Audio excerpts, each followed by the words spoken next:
Donc, on va donner la parole à Pascal, hein, puisqu'on voulait qu'il y ait un peu aussi une problématique sud et une problématique qui soit centrée sur l'audit. Et on a un des experts, hein, de l'audit de la dette. Donc, je lui demande de parler lentement, parce qu'il a fait un AVC et il a parfois un problème. Donc, soyez indulgents, mais vous allez voir, c'est riche. Ah oui, on s'apaise. Le thème de la soirée, c'était peut-on annuler la dette et dans l'histoire, je vous ai dit que je ferais grâce, hein, de la liste des annulations, parce que c'est par milliers qu'il faut les compter. Il y en a très anciennes, hein, en Mésopotamie, il y en a très récentes comme en Islande récemment, ce qui aurait mérité un point à l'Islande à elle toute seule. Mais il y a une originalité équatorienne qui mérite d'être soulignée. D'abord, une précision, il n'y a pas eu d'annulation de la dette équatorienne, mais il y a eu une renégociation de cette dette. Ça a permis au pays d'économiser plus de 7 milliards de dollars. Ça, c'était l'effet de la démarche. L'autre originalité, c'est quand même qui est unique dans l'histoire, enfin qui était encore unique dans l'histoire, c'était l'instauration de la commission d'audit intégrale de la dette, la CAIC. J'en parle parce que le CADTM y a participé, comme on participe à la commission pour la vérité sur la dette grecque. C'est important, c'est beaucoup plus important, j'allais dire, cette démarche d'audit que l'effet, j'allais dire, financier, même si celui-ci a eu son impact assez appréciable pour la population. Correa avait fait campagne en 2006 sur le principe d'un audit de la dette pour que les citoyens aient connaissance de ce qu'on faisait de l'argent public. C'était une campagne qui était portée à la fois par les organisations indigènes regroupées dans la CONAI, les syndicats, les mouvements de quartier, les mouvements paysans en Équateur. C'était une revendication qui avait été élaborée quelques années plus tôt par 80 délégués de pays des 4 continents en Afrique, s'étaient réunis en Afrique, et qui disaient qu'avant de se prononcer sur le sort à réserver à une dette, avant de débattre de son sort, il faut commencer par bien la connaître, la comprendre et aussi faire partager cette connaissance avec la population. Donc, 7 mois après avoir été élu, donc Correa a été élu en décembre 2006, il publie un décret qui instaure la commission d'audit intégrale de la dette équatorienne. Et dans l'article 2, ça donne un petit peu le cadre dans lequel cette commission va travailler. Il dit l'audit intégral se définit dans l'action de contrôle destinée à examiner et évaluer les processus d'endettement et ou de renégociation de dette publique. L'origine et l'affectation des ressources ainsi que les projets financés par la dette interne et externe afin de déterminer sa légitimité, sa légalité, sa transparence, sa qualité et son efficacité sur la base des aspects légaux et financiers, les impacts économiques, sociaux, régionaux et écologiques, et sur l'égalité des sexes, les nationalités et la population. Voilà le cadre que Correa donne dans le décret cadre de travail, qu'il donne dans le décret du 5 juillet 2007. Et il dit également aux gens qui vont constituer cette commission d'audit, le champ de votre travail va porter sur la dette des 30 dernières années, c'est-à-dire de 1976 à 2006. Donc cette commission d'audit a été composée de délégués de mouvements sociaux équatoriens, hein, des organisations syndicales et organisations indigènes essentiellement, des délégués de campagne internationale, dont le CLTM, je vous l'ai dit, mais pas uniquement, des organisations autour de Jubilé, hein, qui était une action en 2000 pour l'annulation de la dette, et des organes d'État, donc la Cour des comptes, la Commission anticorruption, le ministère des Finances et le ministère de la Justice. Je cite ça parce qu'en Grèce, actuellement, dans la Commission de la vérité sur la dette grecque, on retrouve à peu près la même composition. Des délégués de campagne internationale, des représentants des ministères, des spécialistes qui viennent des 4 continents. De ce point de vue-là, une dimension, la CAIC en Équateur, comme la Commission pour la vérité sur la dette grecque, ils ont une dimension internationaliste qui est assez considérable et remarquable en soi. Les résultats des travaux, qui ont duré quand même 14 mois. 14 mois, c'est long, mais c'était très compliqué de travailler. On a découvert des tas de choses à cette occasion. On a trouvé des contrats signés par les 2 parties, avec une nuance, c'est que les 2 parties étaient la même personne. Dupont prêtait à Dupont, mais c'est l'État qui a remboursé. Donc là, on est en pleine inégalité, mais il y a eu plein de choses comme ça. L'Équateur continue à rembourser des prêts qui étaient arrivés à expiration depuis plusieurs années. Par exemple, une dette qui n'existait plus. On payait une dette qui n'existait pas. Bon, c'est pas mal. Donc, je vous ai dit, il n'y a pas eu d'annulation à proprement dit de la dette équatorienne. Il y a eu une suspension, un moratoire, qui a été décidé de façon unilatérale par le gouvernement équatorien de rembourser une partie de la dette commerciale, c'est-à-dire une dette qui était sous forme de titres, qui était vendue sur les marchés financiers et qui venait en échéance en 2012 et en 2030. Pendant 6 mois, le gouvernement équatorien n'a donné aucune nouvelle au marché financier, ça a commencé à baliser sérieux. Dans le même temps, il a chargé la banque Lazare Pigas, ça vous dit quelque chose, de racheter les titres sur le marché secondaire de la dette pour le compte de l'État, mais sans le dire officiellement. C'était un peu, pas une magouille, mais disons une stratégie. Voilà, ils ont racheté à bas prix. L'Équateur a pu racheter ces titres et faire une offre aux détenteurs qui étaient en restant. Ils ont fait une proposition en avril 2009. Ils ont proposé de racheter à 35% de la valeur les titres en question, en sachant qu'ils avaient déjà racheté une partie à 20% de leur valeur. Donc ils pouvaient jongler un petit peu pour mettre les créanciers en difficulté. Donc en juin 2009, l'Équateur a annoncé officiellement qu'il avait racheté 91% des dettes, parce que les créanciers, on leur a dit en gros, c'est ou 35%, ou 20%, ou rien. Le mec, il avait le choix. Donc il a payé. Bon, il a dit d'accord, 35%, on n'en parle plus, quoique. Bon. Et en fait, avec 900 millions de dollars, le gouvernement équatorien a pu acheter l'équivalent de 3,2 milliards de dollars de titres de la dette.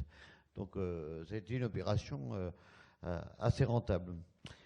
L'économie globale, les titres au rabais, il faut compter la valeur des titres, c'est 3,2 milliards, mais également les intérêts qui couraient jusqu'en 2012 pour les uns et jusqu'en 2030 pour les autres, ont permis une économie de 7 milliards de dollars, 70% de cette partie de la dette, c'est quand même pas rien.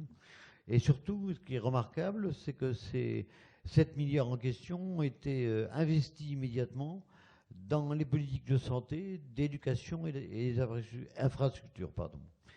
Dans les budgets équatoriens, à partir de 2009-2010, les dépenses qui vont au service de la dette, c'est-à-dire le service de la dette, c'est capital et intérêt. On paye le capital quand les titres arrivent à échéance et on paye les intérêts tout le reste du temps. Cette partie consacrée au paiement de la dette a baissé considérablement. Par contre, les dépenses qui étaient dédiées aux questions aux affaires sociales ont augmenté de façon très importante. Ça a eu des conséquences sur l'amélioration des conditions de vie de la population. L'analphabétisme a reculé et des questions de santé lourdes qui pesaient dans le pays ont quasiment disparu. Pas complètement, mais quasiment disparu. Alors, il y a une leçon politique, la première leçon politique qu'on peut tirer parce qu'il y a un côté anecdote, on a arnaqué les créanciers, on peut le dire comme ça, c'est que c'est un candidat qui, une fois devenu président, a respecté ses engagements. C'est assez rare pour être noté. Il avait dit qu'il a mené campagne sur l'audit de la dette en disant le peuple a le droit de savoir, et une fois arrivé au pouvoir, il a produit un décret, comme Syriza avait dit la dictature de la dette, ça suffit, on va voir ce qu'il y a dedans, parce que le programme de Syriza de ma lecture a reposé sur 3 piliers. L'humanitaire, hein, l'urgence humanitaire, l'arrêt des plans d'austérité et la lutte contre la corruption. Or, on sait très bien que la corruption, même si elle concerne des affaires commerciales en Grèce, elle concerne aussi les affaires de dette dans des conditions importantes et qu'il est nécessaire de les éclaircir, d'en porter connaissance à la population. Et ça, je trouve que c'est remarquable, déjà en soi, et encourageant pour l'approche qu'on peut avoir de la politique, parce que des fois, ça décourage un petit peu. Mais le fait que Correa ait respecté le mandat que lui a donné la population, ça a permis pendant la campagne de travail de la CAIC d'avoir le soutien de la population. Alors pourquoi soutien? C'est que le gouvernement de Correa n'était pas un gouvernement révolutionnaire, mais était un gouvernement composite, allant du centre droit jusqu'à on peut appeler la gauche globalement. Et il y avait des résistances importantes, où même au ministère des Finances, qui faisait partie de la commission d'audit, on refusait de donner des documents.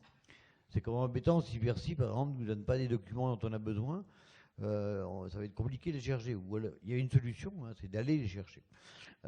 Et ben, il y a eu des mobilisations populaires qui ont obligé, bon, Correa se fâchait un peu, hein, il a dit, bon, vous donnez les outils de travail à la commission a pu avancer. On a vu des cas de corruption au sein du ministère des Finances, justement, mais il y a, je ne sais pas s'il y a un rapport vraiment entre les deux. La deuxième chose deuxième conséquence politique de cette démarche, c'est après cet audit, il a été décidé de modifier la constitution équatorienne. Et ça, c'est un apport politique considérable pour le peuple équatorien et c'est une leçon pour tout le monde. La question se pose en Grèce aujourd'hui, de dire la constitution, on a parlé d'église, hein, il y a les armateurs également en Grèce qui, de par la constitution, qui est le compromis après la chute des colonels, compromis inspiré par les Américains, bon, exonère les armateurs et l'église de contribuer aux recettes du pays. En Équateur, la Constitution, il y a 2 articles que je vais vous citer, hein, excusez-moi pour la lecture. L'article 289 qui dit que l'État mettra en place les instances permettant au pouvoir citoyen de surveiller et d'auditer l'endettement public. C'est-à-dire qu'il devient constitutionnel de demander des comptes et de les obtenir. Parce que les demander, on peut toujours les demander, mais les obtenir, c'est pas gagné.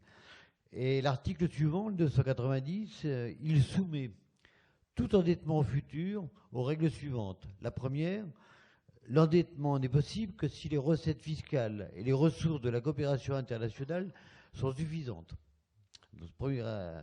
La deuxième, on veillera à ce que l'endettement public n'affecte ni la souveraineté nationale, ni les droits humains, ni le bien-être et la préservation de la nature.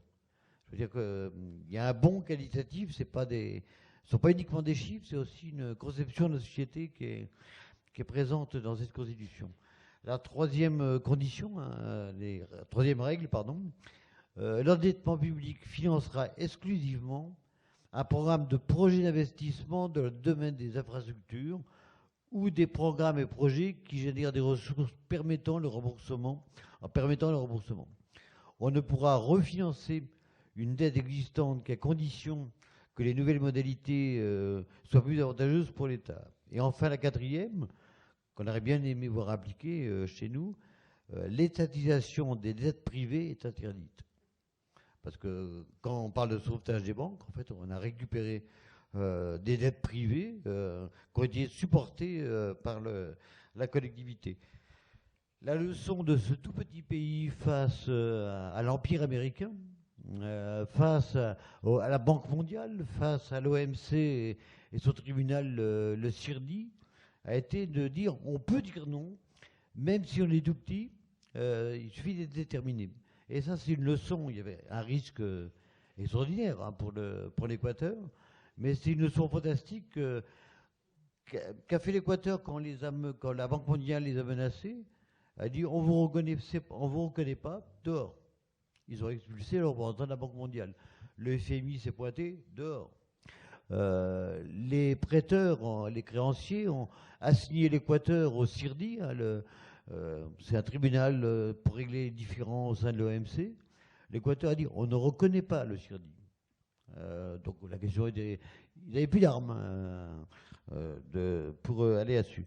Donc cette leçon politique elle est double, hein, respecter le mandat, le faire soutenir et agir avec la population. Deuxième leçon, on peut avancer. Donc c'est à peu près tout ce que je voulais vous dire sur l'audit de la dette en Équateur. C'est le même travail qui est mené actuellement, hein.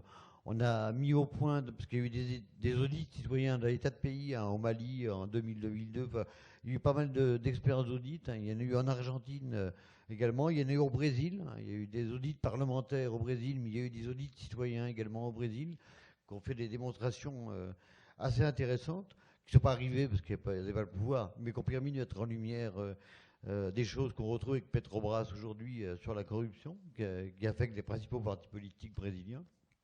Donc on arrive avec ces méthodologies-là à proposer des outils aux populations pour qu'elles s'emparent de leurs affaires.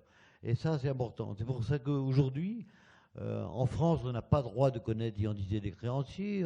Il y a toute une série d'opacités sur la dette. Et il y a une question à laquelle on peut répondre maintenant. C'est à quoi sert la dette? Le système dette, c'est un outil de pression pour les peuples. Ça va de pair avec la financiarisation de l'économie, hein, qui s'est développée depuis le début des années 70. Et au sein de cette financiarisation mondialisée, on retrouve ce système de dette qui enferme les États dans des logiques où ils ne peuvent pas sortir. Ce qui fait que ces lobbies, et c'est pas rien, il y a une étude en 2011 qui montre que pour les 43 000 transnationales les plus importantes, elles sont regroupées dans 147 entités qui ont plus d'1 million de liens de propriété entre elles. Et que ces 147 entités sont contrôlées par 50 groupes. 50 groupes, 43 000 transnationales. Vous imaginez ce que ça représente, c'est les plus importantes, c'est 80% du salariat de la planète, quoi, à peu près, hein, pour vous donner les enjeux. Et face à ça, un petit pays comme l'Équateur a dit, nous, ce qu'on souhaite, avec ce qui se passe en Grèce aujourd'hui, ce qui se passe et va se passer demain en Espagne, c'est qu'il y a un effet domino, qu'il y a un effet de contagion. Nos amis portugais ont déjà travaillé à un audit, nos amis espagnols également ont travaillé. La plateforme citoyenne de la dette a travaillé sur un audit là-dessus. Nous, on a avancé un petit peu. On a sorti un certain nombre de documents sur que faire de la dette de l'État, que faire de la dette sociale. Patrick Sorin, copain du CLTM et de Sud BPCE, a sorti juste un travail sur les prêts toxiques des collectivités locales. On a de la matière, on a déjà des outils. Hein, et une conséquence, au mois de mai, début mai, le 7 mai, va être déposé un projet de loi européenne sur la dette par le groupe Front de Gauche à l'Assemblée nationale en France. Il sera retoqué, mais je veux dire, ce qui est intéressant, c'est que la sensibilisation monte dans différentes couches de la société. Je vais arrêter là en disant que ce système dette, il a fait ses preuves, malheureusement, début des années 80 dans les pays du Sud. La réponse du FMI à la crise de la dette a été les plans d'austérité, les plans d'ajustement structurel. C'est la copie conforme de ce qui s'est mis en place en Grèce, au Portugal, en Irlande, etc. Il y a des forces aujourd'hui qui vont travailler ensemble pour une conférence européenne sur la dette et sur l'austérité, mais sur l'audit de cette dette. Et ça, c'est intéressant. Je crois qu'il y a des choses nouvelles qui sont en train de se mettre en place. Il y a des basculements, là. On vit des basculements dans notre histoire. Moi, je suis assez optimiste en la matière, à condition qu'on puisse continuer à mener notre combat. Puis là, je vais faire une pirouette. Vous avez vu la petite brochure, là, qui a été édité par le CAC, c'est des réponses sur les bombardements médiatiques à l'encontre de la Grèce. C'est très intéressant comme matériel, dans les discussions de tous les jours, au bureau, à l'atelier, etc. On la vend, vous voyez venir, 1 €. Ça sert à financer les déplacements de nos copains, parce qu'on n'a pas de banque, autrement ils ne repartent pas, on va les garder, ça serait avec plaisir d'ailleurs. Et ça sert à payer les tracts, des machins comme ça. Donc, si vous en prenez chacun, on est à peu près à jour dans nos comptes. Voilà, à 1 euro pièce à la sortie, il y en a un carton. On a pris 400, ça devrait faire le jour. Vous pouvez en prendre 2 pour l'offrir à quelqu'un. Très bien. En attendant, je vais arrêter là. Je vais terminer sur le quota qu'on m'a donné. Une seconde.